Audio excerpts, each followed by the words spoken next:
This is Nady Laymoud, and I'm your US interest rates analyst here at Elliott Wave International. In this ETV video, we will look at what we should expect once a 5-wave sequence is complete. As you know, this 5-wave structure is the most recognizable Elliott wave pattern. It follows the same direction of the larger trend. Once it runs its course, it always gives way to a pullback.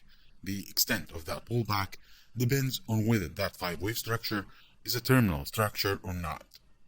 Combining Elliott wave analysis and classical technical analysis can yield superb results and can provide you with the edge that you seek.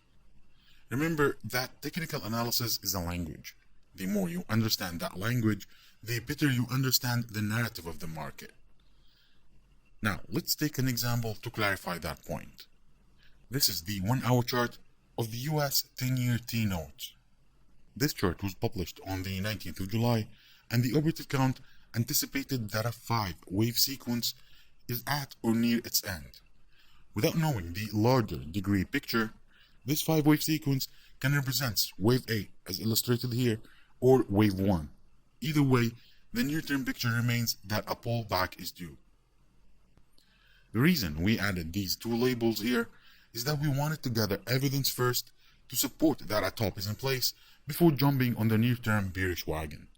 Basically, we want the market to commit to us before we commit to the market. At this stage, we identified 3 signs to favor that a top has been registered.